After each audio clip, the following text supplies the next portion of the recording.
Good morning students, मैं rice sir आपके साथ। आप देख रहे हैं स्मार्ट क्लासेस और आज कराया जा रहा है आपका मैथ का अनसॉल्व का चौथा सेट सन 2022 का, जिसमें मैंने अभी तक 3 क्वेश्चन खत्म करा दिए। इसमें एक वीडियो दे चुका हूँ इसका।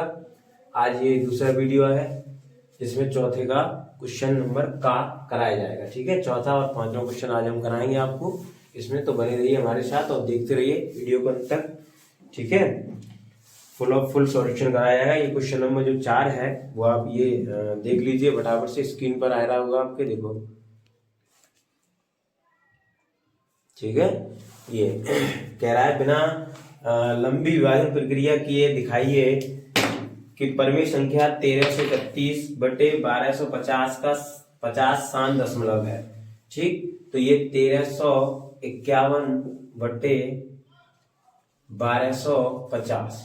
ठीक है, तो हमको क्या करना है, पहले 1250 के फैक्टर करने हैं। फर्स्ट ऑफ ऑल 1250 के क्या करने हैं, फैक्टर करने हैं। ठीक है, तो 1250 के फैक्टर करोगे तो ये 2 छिंगे 12। ठीक है, 2 दूनी 4, 2 पंजे 10 और ये 5 से काटोगे 125 बार और ये कटेगा आपका 5 से 25 बार और ये 5 से कटेगा 5 बार और 5 से 1। ठीक है, ठीक, ये हो गया आपका 5 दूनी 10 पंजे 50 पंजे कितना हो रहा है, सही है। 2 छिंगे 12, 2 दूनी 4, 2 पंजे 10, 2 एकन 2 और वो 5 एकन 5, 5 दूनी 10, 5 पंजे 25, 5 दूनी 10, 5 पंजे 25, 5 पंजे। ठीक है, ये हो गया। तो इसको हम लिख लें 1351 अपॉन इसके फैक्टर क्या है, 2 गुणा 5 गुणा 5 गुणा 5 गुणा 5। ठीक है, तो ये 1351 बटे 2 गुणा 5 पे घात 4 है। अब मैंने आपको ये बताया है, पिछले एक वीडियो में मैंने बताया था, ऐसा क्वेश्चन आया था कि अगर हर के डिनोमिनेटर है, हर जो है उसके जो फैक्टर है वो 2 में हो या 5 में हो या 2 और 5 के फैक्टर में होनी चाहिए, तो वो संख्या शांत दशमलव होती है। ठीक है, तो ये संख्या यहाँ पर लिख सकते हो, चूंकि हर के गुणनखंड 2 तथा 5 है, अतः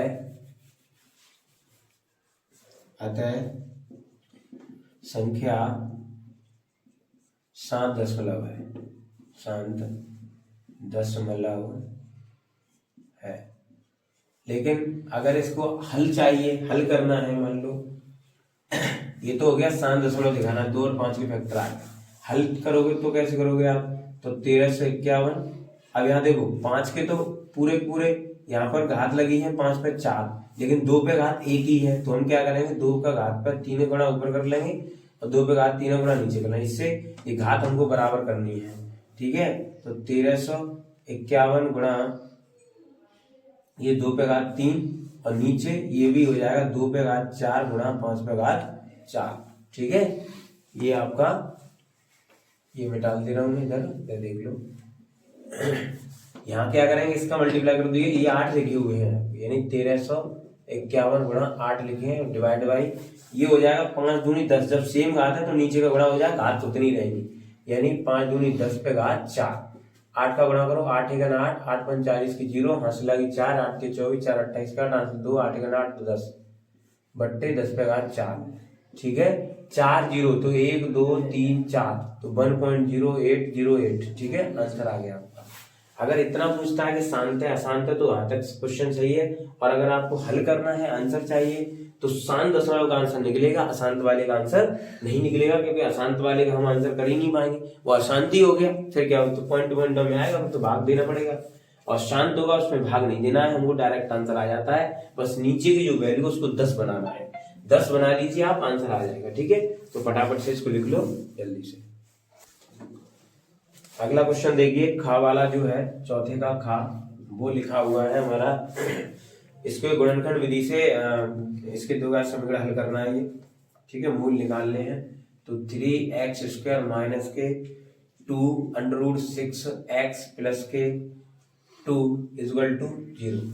समझे, यहाँ से क्या करें हम, इनके फैक्टर करने हैं। ठीक, फैक्टर करने में क्या करना है हमको, इसका इसमें मल्टीप्लाई करो तो 3 दूनी हो गए 6, तो गुणा करो तो 6 आ जाए और जोड़ो तो 2√2 आ जाए। तो अंडर के 6 और अंडर के 6 करोगे तो इनका दोनों को जोड़ोगे तो 2√6 आएंगे, और अंडर 6 का गुणा अगर अंडर 6 से करोगे तो आएंगे तुम्हारे कितने, 6 आएंगे। समझे कि नहीं समझे? तो यानी कि हमको यहाँ पर √2 और √6 मानना पड़ेगा। तो यहाँ करते हैं हम, ये 0 उधर लगाइए कि 3x² माइनस के ब्रैकेट में अंडर के 6 प्लस अंडर के 6x और प्लस के 2 इक्वल टू 0। 3x² माइनस के अंडर के 6x माइनस के अंडर के 6x और प्लस के 2 बराबर के 0। ठीक है, इसको थोड़ा तोड़ लो, इसको क्या करो, तोड़ लो। 3x² माइनस इसको कर लो अंडर के 3 इंटू अंडर के 2 x माइनस इसको भी कर लो अंडर 3 अंडर के 2 x प्लस के 2 बराबर 0। अब देखो यहाँ से अंडर के 3 कॉमन लोगे तो यहाँ पर अंडर के 3x कॉमन पूरा लो, अंडर के 3x, तो यहाँ से √3 बचेंगे और x बचेगा। ठीक है, और माइनस में अंडर के 2 बचेगा। ठीक है, ये हो गया। अब यहाँ से भी ऐसे करो, यहाँ से लो कॉमन आप अंडर के 2, ठीक, तो ये बचेगा आपका प्लस का लें, किसका है यहाँ पर माइनस, यहाँ पर है माइनस, यहाँ है तो माइनस का लेंगे तो ये वाली संख्या प्लस की माइनस। ठीक है, अंडर के 2 लीजिए तो यहाँ पर अंडर के 3x और माइनस के अंडर के 2 बचेंगे। ये इसको भी तोड़ लिया हमने अंडर 2 इंटू अंडर 2 में। ठीक है, और बराबर हो गया 0। एक ब्रैकेट में है हमारा अंडर के 3x माइनस के √2, एक ब्रैकेट में आ जाएगा, ये वाला कॉमन ले लो, बचेगा क्या, ये बचा आपका अंडर के 3x यहाँ से और ये माइनस के 2 यहाँ से, दोनों ब्रैकेट ही बराबर है, दोनों में सेम है। तो यहाँ से हम क्या करें, अंडर के 3x माइनस के अंडर के 2 बराबर 0 और अंडर के 3x बराबर अंडर के 2 और x बराबर अंडर के 3 बट्टे अंडर के 2 बट्टे अंडर के 3, या कह सकते हो अंडर के 2/3 आंसर। ये हमारे मूल 2 मूल हो गए। देखो यहाँ से यही निकला और यहाँ से भी यही निकलेगा। देखो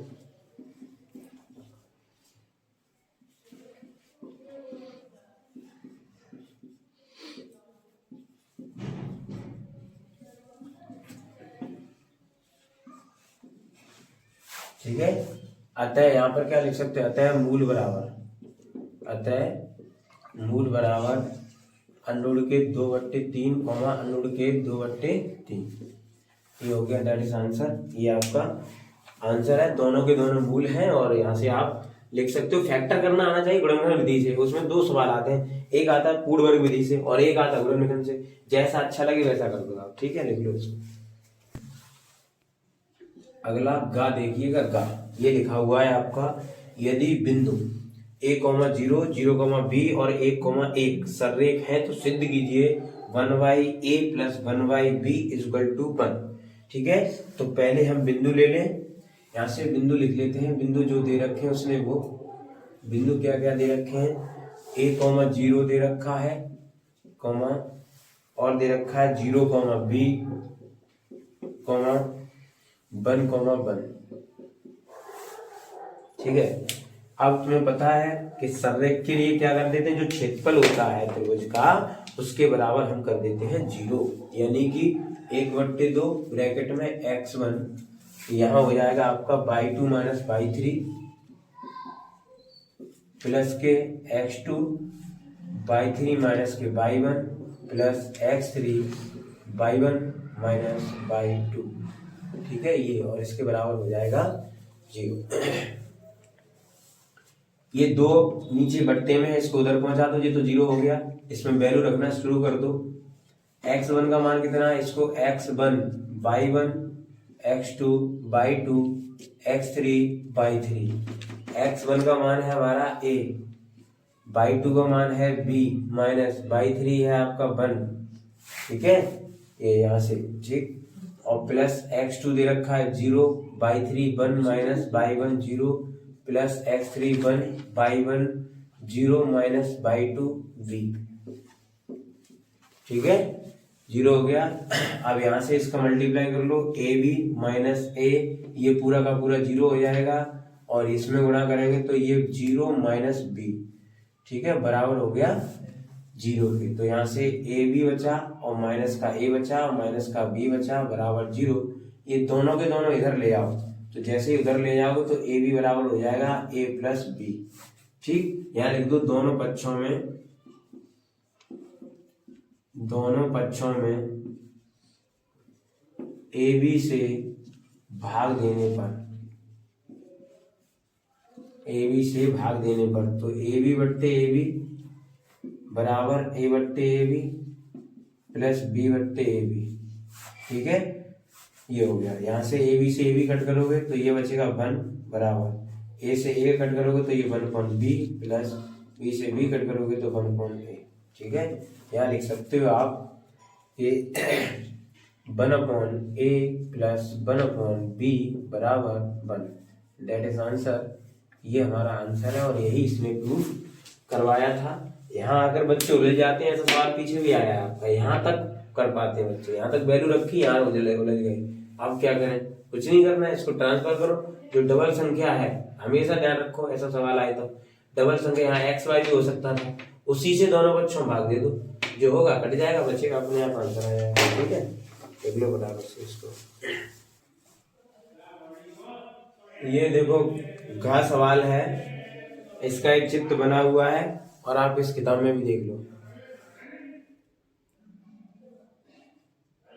ठीक है, ये इसमें क्या करना है कि जो हमारा जो वृत्त दिया हुआ है, इसमें ये आधा अर्धवृत्त बनना है, हमें इस अर्धवृत्त से मतलब है, इस नीचे वाले से। ठीक है, इसमें क्या किया जाएगा कि ये जो हमारा ट्रायंगल दिया हुआ है, यहाँ पर ये आपका समकोण जो त्रिभुज है, इसका क्षेत्रफल पूरे अर्धवृत्त के क्षेत्रफल में से घटा देंगे, जिसमें हमको अभी क्या चाहिए, अर्धवृत्त की भुजा चाहिए, ये वाली इसकी, यानी व्यास।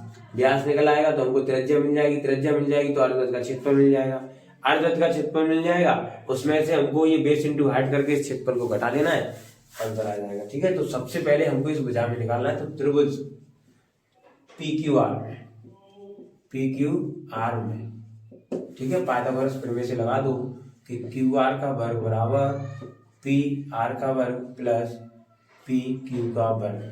PR है 7 का वर्ग प्लस PQ है 24 का वर्ग। 7 का वर्ग होता है 49 प्लस 24 का वर्ग होता है 576, दोनों को जोड़ोगे तो हो जाएगा ये 625। ठीक है, तो QR बराबर, तो यहाँ से QR दोनों का वर्गमूल ले लो, ये हो जाएगा 25। ठीक, समझ में आ रही बात। अब हमको क्या करना है, ये भुजा आ गई 25। ठीक, पूरी भुजा है, तो यहाँ से अतः अर्धवृत्त,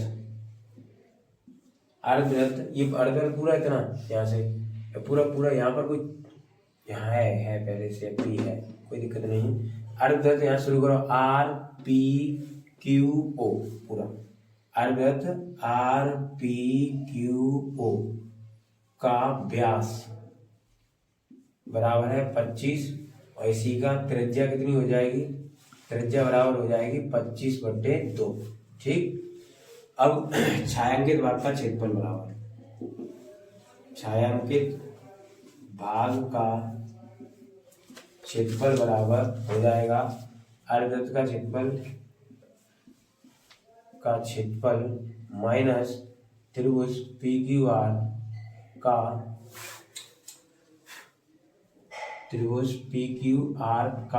क्षेत्रफल।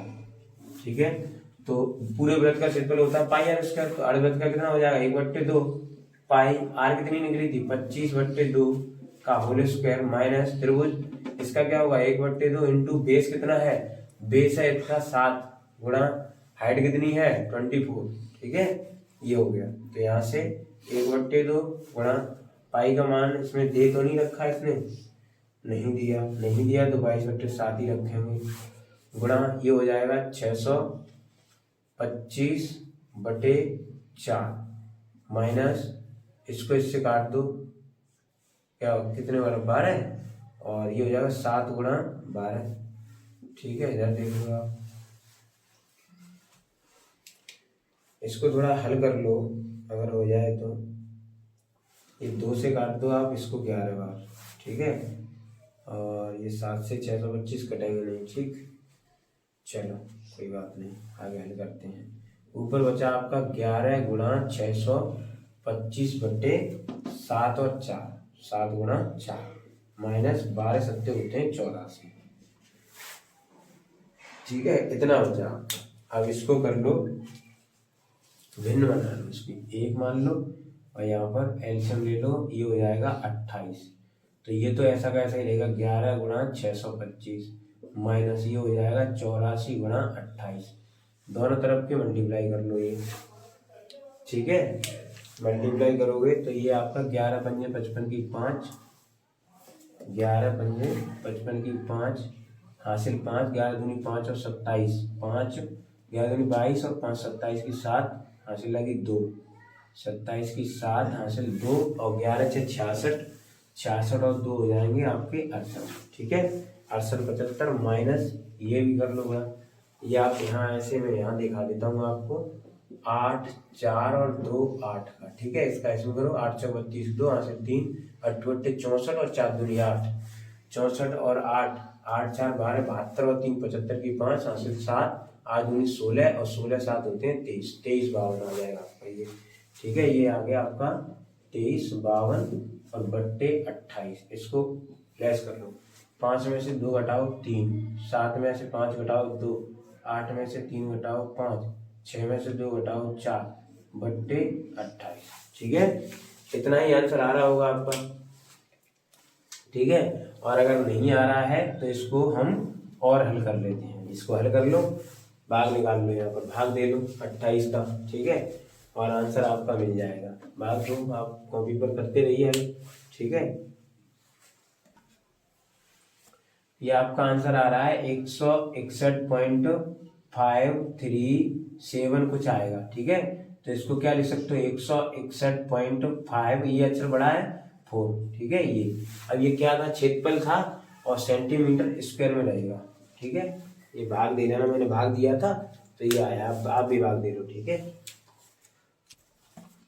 ये अगला 5वें क्वेश्चन के मैंने समीकरण उतार लिए हैं, आप भी देख लीजिए। यहाँ पर क्वेश्चन नंबर 5 नीचे दे रखा है, ये देखो फटाफट से। ठीक है, ये दिखाई दे रहा होगा आपको। ठीक, ये कह रहा है ग्राफिक विधि द्वारा दिखाइए कि रैखिक समीकरण लिखा है 2x + 4y = 10 और 3x + 6y = 12। अब इसमें क्या करना है कि सबसे पहले तो हम पहले समीकरण से लेते हैं। यहाँ पर समीकरण 1 से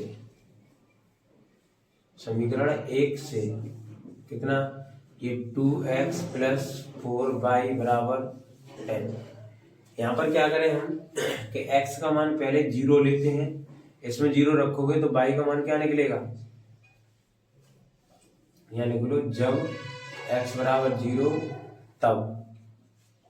तब y बराबर क्या निकलेगा। देखो ये जी तो पूरा 0 हो गया, 4 का भाग इसमें देखोगे तो 2.5 आएगा। ठीक, और y बराबर जब हम y बराबर यहाँ पर 0 लेते हैं तब x बराबर क्या निकलेगा, ये पूरा 0 हो गया, 2 का भाग 10 में 2 कितने बार जाएगा, 5 बार। तो बिंदु आ जाएंगे हमारे, इसके बिंदु क्या आ जाएंगे 0, 2.5 और 0,5। ठीक है, ये आ गए। ऐसे ही समीकरण अगर हम 2 की बात करें, समीकरण 2 से तो समीकरण 2 से 2 लिख लो, 3x + 6y = 12। ठीक है, तो यहाँ पर भी वही करो, जब x बराबर 0 लिया है तब y बराबर कितना आएगा 2। ठीक है, जे तो 0 ही हो गया, 6 का भाग दोगे 12 में 2 भाग, और y बराबर जब 0 लिया है तब x बराबर कितना आएगा, y का मान पूरे 0 तब आएगा x का मान 4 आएगा। ठीक है, तो बिंदु बन जाएंगे 0,2, 0,4। ठीक है, ये हमारे बिंदु बन गए। अब क्या करेंगे, उसने ग्राफी विधि से पूछा था, तो ग्राफी विधि के लिए हम इसको एक जो ग्राफ होता है ना, ग्राफ वो बनाएंगे ग्राफ। ठीक है, यहाँ पर आपका 0 हो गया मूल बिंदु, यहाँ पर 1 2 3 4 5 6, यहाँ पर भी 1 2 3 4 5 6, इधर भी 1 2 3 4 5 6, इधर भी बना लो 1 2 3 4 5 6। बराबर की दूरी पर बनाएंगे ग्राफ पेपर पर, तो ये बहुत ही अच्छी तरीके से बनेगा और समझ में भी आएगा। ठीक है, तो समीकरण 1 के पहले बिंदु रख लो। ये देखो, ये x चलते हम 0 चले, और कितना चल रहा है यहाँ पर बिंदु 2.5। ये 1 2 3 4 5 6, 1 2 3 4 5 6, यहाँ -1 -2 -3 -4 -5 -6। माइनस की वैल्यू है तो नहीं, लेकिन फिर भी हमने ड्रॉ कर लिया है इसको। ठीक है, 0 यानी x तो हम चले ही नहीं, y कितना चले 2.5, 2 और यहाँ पर करिए। ठीक, और फिर दूसरे पर कितना चले, यानी यहाँ पर x नहीं चले, यहाँ पर भी सॉरी ये y नहीं चले, यहाँ पर 5,0 है, इसमें भी कर लेना सही, ये 4,0। ठीक है, x चले हैं 5, ठीक है, और y हम चले नहीं, ये x अच्छा है और ये y अच्छा है। अब क्या करोगे आप कि इसको, जो ये लाइन दे रखा है, ये जो बिंदु है, ये वाला, ये बिंदु हो गया आपका, ये हो गया आपका 0,2.5, और ये वाला जो बिंदु है ये हो गया हमारा 5,0। ठीक है, 5,0। इन दोनों बिंदुओं को आप मिला दीजिए ऐसे करके पूरा। ठीक है, ये यहाँ पर 5। ठीक, अच्छा, अब क्या करना, ये हो गया समीकरण, यहाँ पर इस पर समीकरण लिख दो, ये वाला जिस समीकरण से तुमने निकाले थे। तो 2x + 4y = 10, ये लिख दो। ठीक, अब समीकरण 2 की बात करें तो 2 में देखो बिंदु क्या है 0,2, यानी 0 का मतलब x हम चले नहीं, और y कितना चले 2, ये चले यहाँ पर, और फिर है 4,0 यानी 4 चले हो आप, और x चले नहीं, y चले नहीं, इनको ऐसे मिला दो आप ऐसे करके। देखो दोनों समांतर है, कहीं नहीं काट रहे हैं। तो इस पे समीकरण, ये कौन से समीकरण के लिए है, यहाँ बिंदु लिख दो 0,2, और यहाँ बिंदु लिख दो इस पर 4 पर 4,0। ठीक है, ये वाला बिंदु है 4,0। अब ये किस समीकरण के लिए था, ये था हमारा 3x + 6y = 12 के लिए। ये आपकी ग्राफी विधि बता रहा हूं मैं। ठीक है, आलेखी या ग्राफी विधि बता रहा हूँ। सवाल तो ऐसे भी बिंदु निकालना है। अब उसमें एक चीज और पूछी गई है कि बताइए कोई हल है या नहीं। अच्छा, तो कोई हल है या नहीं के लिए हमको क्या करना होता है, यहाँ पर देखो, यहाँ से समीकरण 1 से क्या करते हैं हम, a1 बराबर मान निकाल लें 2, b1 बराबर निकाल लें मान 4, c1 बराबर निकाल लें -10। ठीक है, और समीकरण 2 की बात करें तो समीकरण 2 में मान कितने हैं, ये गया 2 हमारा, यहाँ पर लिख सकते हो 2 के, a2 बराबर 3, और b2 बराबर 6, और c2 बराबर -12। आपको पता है यहाँ पर क्या करते हैं हम कि a1/a2 बराबर मान रख के देखो तो कितना आ रहा है 2/3। ठीक है, और b1/b2 रख के देखो तो आ रहा है 4/3, यानी 4/6, यानी ये भी कटकर आ जाएगा 2/3। और c1/c2 की बात करें तो ये आ रहा है -10/12, तो ये हो जाएगा 5/6। यानी अगर हम देखें तो b1/b2 is not equal to c1/c2। जब आपके तीनों लाइनों में, जैसे मान लो मैंने यहाँ लिख दिया, ये लाइन लिख दी मैंने कि a1/a2 और बराबर b1/b2 और बराबर c1/c2, ये लिखा है। अगर ऐसे लिखा तो अनेक हल है। अगर इसमें से ये वाला कैंसिल हो गया तो इसका मतलब होता है कोई हल नहीं है। ठीक है, और अगर ये वाला कैंसिल हो, यहाँ पर कोई मतलब नहीं, a/b बराबर नहीं, तो इसका मतलब अद्वितीय हल होता है। ठीक, तो यहाँ पर देखो b1/b2 is not equal to c1/c2, तो इसका कह सकते हो अतः समीकरण का कोई हल नहीं है।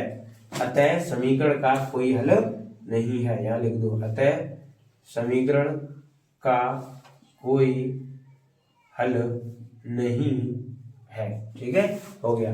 ये आप, ये वाली लाइन है जो, ये वाली इतना करने के बाद ये नीचे a1 a2 के मान तो यहीं से लिख सकते हो आप, लिखकर फिर ये जो है वो बाद में करोगे आप। ठीक है, यहाँ से इतना। ठीक है, लिख लो, ढंग से समझ लो इसको आराम से और कर लेना, बड़ा अच्छा क्वेश्चन है। ठीक, ये देखो 5वें का खा पाठ है, ये देख लीजिए खा पाठ, इसमें दिखाई दे रहा होगा आपको, क्वेश्चन नंबर 5वें का खा।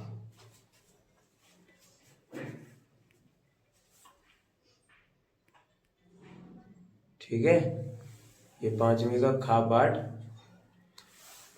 इसमें लिखा है त्रिभुज एबीसी खींचिए, ठीक है, 7 सेंटीमीटर। तो आप सवाल पढ़ लीजिए, 7 सेंटीमीटर, कोण बी 45 और कोण ए 105 हो, त्रिभुज एबीसी के समरूप एक ऐसे त्रिभुज की रचना कीजिए जिसकी भुजाएं त्रिभुज एबीसी की संगत भुजाओं की 4/3 गुनी हो। तो हमको फर्स्ट ऑफ ऑल क्या करना है कि यहाँ से एक लाइन ड्रॉ करनी है जो होनी चाहिए 7 सेंटीमीटर की। कितने की? 7 सेंटीमीटर की। जहां पर यहाँ ये बिंदु मान लो बी है, सॉरी ये सी है, ठीक है, और ये मान लो ये सी है, तो ये वाला मान लो आपका बी बिंदु है, ठीक है, बी दे रखा है। इसमें क्या करना है कि कोण बी 45, यहाँ से ये जो लाइन है वो 45 अंश पर खींच लो, ऐसे 45 अंश पर खींच लो। और जैसा जैसा मैं बोलता जा रहा हूँ यही स्टेप में लिखना है रचना में, क्योंकि मैं रचना लिखाऊंगा नहीं, रचना आपको स्वयं लिखनी है। पेन जितना भी ड्रॉ करना है उतना जो भी काम करते हैं वो रचना में लिखा जाता है। अब क्या करना है, यहाँ से नीचे इसके विपरीत यानी बी के नीचे की साइड निचले हिस्से में हमको 105 अंश का कोण बना लेना है। कितने का बनाना है? 105 का। देखो 90 तो सीधा हो गया इस लाइन पे देखा जाए। ये चांदे की सहायता से बना ले आप, चांदा रखकर, ठीक है, मैं तो अंदाजे से बना रहा हूँ। ये 105 का मैंने बना दिया, ठीक। अब क्या करना है कि इस वाली लाइन पर हमको क्या करना है, ये वाली लाइन और ये वाली जो लाइन है इस पर यहाँ एक ऐसा एंगल खींचना है कि इसमें इस लाइन में और इस लाइन में 90 अंश का हो जाए। तो जैसे खींचोगे तो वो ऐसे खींचेगी लाइन, तो ये वाला जो है ये 90 अंश का हो जाए, और जो पूरा टोटल जो है वो 105 का, ठीक। इतना समझते चले। अब क्या करें, प्रकार में कोई एक दूरी लें, ऐसे छोटी सी दूरी लें, ऐसे इतनी, वही दूरी सेम, यहाँ से एक कट मारे, उसी दूरी से इस पर रख के एक और कट मारे, फिर एक और, तो ये हो जाएगा B1, ये हो जाएगा B2, ये हो जाएगा B3, ठीक है, और ये हो जाएगा B4, ठीक। इसको थोड़ा सीखो, ये छोटा करो, ये 7 सेंटीमीटर ही होनी चाहिए, ज्यादा बड़ी होगी तो फिर बन नहीं पाता यहाँ से, ठीक है। अब क्या करना है कि हमको पैमाने की सहायता से बिंदु B1 को B3 को, ये 3 है, 1 2 3 ये बराबर होनी चाहिए, इसको इससे मिला लें, इससे ऐसे, ठीक है। और क्या करो, इस लाइन का, इसका और इसका अर्धक करो। अर्धक जानते हो आप, प्रकाल से चाहे तो इस बिंदु से चाहे इस बिंदु से क्या करेंगे हम, प्रकाल से आधे से आधी दूरी भरकर चाप मारो। तो जैसे आधे से आधी दूरी भरोगे तो यहाँ पर कहीं चाप लगेगा, ऐसे इधर यहाँ लगेगा, ऐसे इस पर ऐसे एक चाप लगेगा, एक ऐसे चाप लगेगा, और इस चाप को ऐसे करके मिला दोगे तो ये सही बीच में दूरी कट जाएगी, ठीक है। अब जैसे कट जाएगी तो यहाँ पर प्रकार रखनी है आपको, देखते चलना क्या क्या किया मैंने। इसका अर्धक किया है, प्रकार हमको यहाँ रखनी है, प्रकार यहाँ रखनी है, और इसकी त्रिज्या लेनी है ये वाली, ये ऐसे करके देख लो, ये वाली लाइन इसमें भरनी है प्रकार में।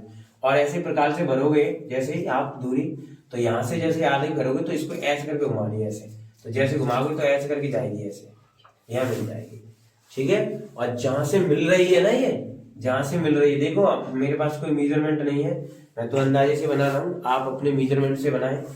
ये जो कट कर रहा है इसको आप यहाँ से ऐसे करके मिला दो ये सी से, और जहां कट करे इसका नाम दे दो ए, तो ये एक ट्राइंगल तैयार हो गया, देखो ABC, ठीक है। इसको थोड़ा इस भुजा को बढ़ा लिया जाए आगे, और इसके पैरेलल इस पे से एक लाइन खींची जाए, ठीक है। ये लाइन पहले से बड़ी है तो इसके इस भुजा के पैरेलल इस लाइन को खींचा जाए, यहां से मिलाते हैं, ठीक है। ये आपकी खींच दी मैंने, समझ में आया यहाँ पर जल्दी जल्दी कि हमने क्या किया था, इसका अर्धक किया था, अर्धक करके लाइन खींची थी, तो इसकी त्रिज्या लेकर मैंने यहाँ से ये गोला खींचा था, जहां गोला और ये लाइन काटी है उस बिंदु को मैंने ये माना, उसको हमने सी से मिलाया। सी से मिलाने के बाद किया कि जो B3 और C मिला हुआ है इसके पैरेलल हमने B4 से इस लाइन को बढ़ाते हुए इसको मिला दिया, और जहां बिंदु है इस बिंदु से इस लाइन के पैरेलल यानी इस लाइन के समांतर इस लाइन को खींच दिया, तो यहाँ बिंदु मिल गया हमारा A' और ये बिंदु मिला C', तो एक त्रिभुज बन गया आपका ABC और एक बन गया आपका A', B, C', ठीक है। ये भुजाएं आपकी 4:3 में विभाजित हो गई, देखो ये 4 है और 1:3 है, इसका मतलब ये हो गया भुजा 4:3, ठीक है। तो इस प्रकार से ये रचना कंप्लीट हो गई आपकी। आपको ये रचना लिख लेनी है और आराम से करके फिर जितने भी स्टेप चले हैं, पहला स्टेप, दूसरा स्टेप, 8-10 स्टेप बनेंगे इसमें, तो बिंदु बिंदु लिख देने। 4 नंबर में है, रचना भी लिखनी पड़ेगी, ठीक है। अगर रचना नहीं आ रही लिखने तो हमें कमेंट सेक्शन में लिखकर बताएं, तो हम आपको रचना भी लिखा देंगे, ठीक है। वैसे आनी चाहिए आपको, ठीक। चलिए अगला ये सवाल 5वें का गा का पहला क्वेश्चन देखो। यहाँ पर ये लिखा है 10 35 अंश और लिखा है 10 40 अंश और 10 45, ठीक है, और 10 50 और 10 55, ठीक है। ये हमने LHS लिख लिया, ठीक है। LHS यहां से लिख लिया। आप क्वेश्चन देख लें, इसका जो RHS है वो बनाना है, ठीक। तो हमको क्या करना है, इसको देखो, इसको देखो, ये 35 और ये 55 है, इन दोनों को जोड़ो कितना हो रहा है, 90 हो रहा है। तो यहाँ पर हम क्या लिख लें इसको, 10 90 माइनस 55, ठीक है, 45 से लिख सकते हैं। और इसको लिख लो हम 10 90 माइनस 50, ठीक है, ये 40 के बराबर हो गया। इसको ऐसा ही लिखा रहने दो, 10 45, ठीक। इसको भी ऐसा ही लिख दो 10 50 और इसको भी ऐसा ही लिख दो, इनटू है यहाँ पर, ठीक है, 10 55, ठीक। इसको इतना लिख दिया। अब ये देखो, ये बदल जाएगा, कॉट 10 90 माइनस थीटा बराबर क्या होता है, कॉट थीटा, यानी कॉट 55, ठीक है, इंटू ये हो जाएगा कॉट 50, इंटू ये हो जाएगा 10 45, इंटू ये 10 50 लिखा ही है, और ये 10 55, ठीक है। यहाँ पर 1/10 55 इंटू 1/10 50 अंश इंटू 10 45 इंटू 10 50 अंश इंटू 10 55, ठीक है। ये देखो सभी मल्टीप्लाई में, तो इससे ये 55 वाला कैंसिल हो गया, इससे ये हो गया, तो यहाँ पर बचा ओनली 10 45 अंश, तो इसका आंसर आएगा 1। 10 45 का आंसर होता है, मतलब मान होता है 1, ठीक है। तो ये RHS आ गया, ठीक। तो LHS equal to RHS proof हो गया ये, ठीक है। अगला सवाल देखिए, लिखा है त्रिभुज ABC में, ये गा का सेकंड पार्ट है। सिद्ध कीजिए, क्या सिद्ध करना है कि 10 B + C बटे 2 बराबर cot A/2, ये प्रूफ करना है, ठीक है। तो इसको हम LHS लिख लें पहले। LHS हम लिख ले रहे हैं 10 B + C बटे 2, ठीक। हम जानते हैं, चूंकि आपको पता है कि अगर कोई कोई भी त्रिभुज है, त्रिभुज में कोण A और प्लस कोण B प्लस कोण C बराबर पूरा मान होता है 180। यहाँ से अगर हम B + C का मान निकालेंगे तो ये हो जाएगा 180 - A, ठीक है। इसकी वैल्यू यहाँ पुट कर दो, तो ये आएगा आपका 10, ये B + C की जगह क्या लिख दें हम, 180 - A बटे 2, ठीक है। तो ये हम कर दे रहे हैं 10, अलग अलग तोड़ दो इसको,